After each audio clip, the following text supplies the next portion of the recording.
Okay, so we're going to factorize this quadratic equation, x squared plus 7x plus 10. The way to factorize this equation is very simple. So we look for two numbers, then when you multiply them, will give you 10.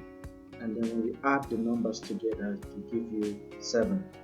So the two numbers that comes to mind are 2 and 5.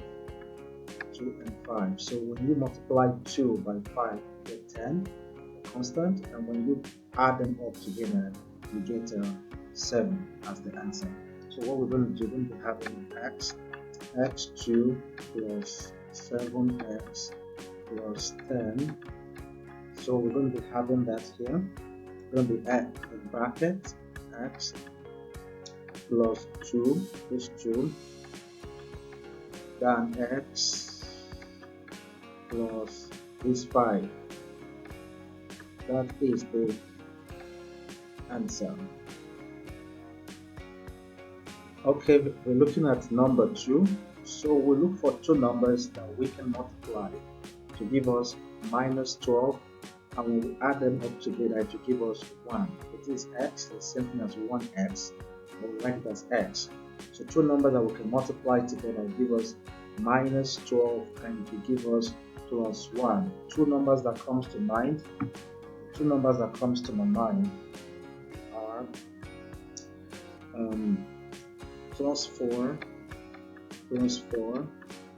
and minus 3. So plus 4 and minus 3. So plus 4 times minus 3 will give you minus 12. So 4 minus 3 will give you 1.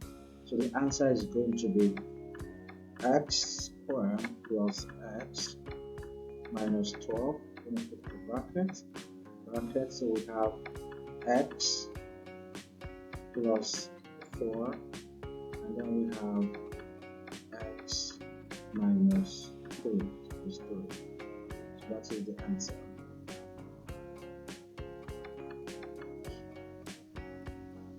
answer. So let's look at number 3.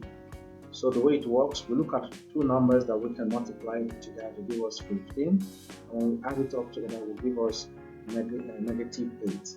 So two numbers that comes to mind are minus 3 and minus 5.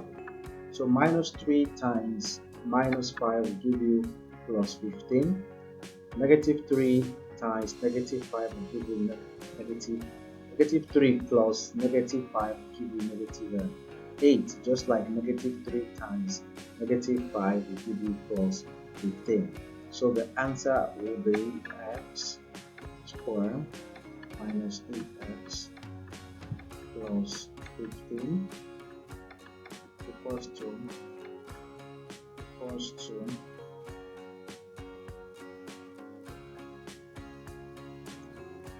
to x minus 3 brackets and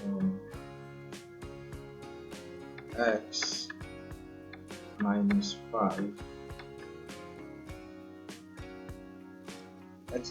5, so that is the answer.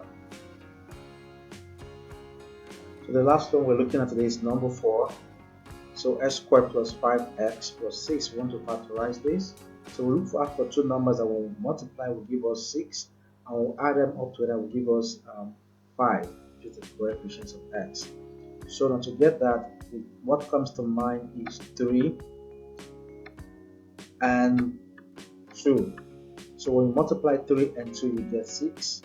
When you add them up together, you get 5. So the answer becomes x squared plus 5x plus 6 equals to x plus 3 bracket x plus 2 bracket. So that's the answer. Thanks for watching. Please don't forget to like, subscribe and follow for more math lessons. Thank you.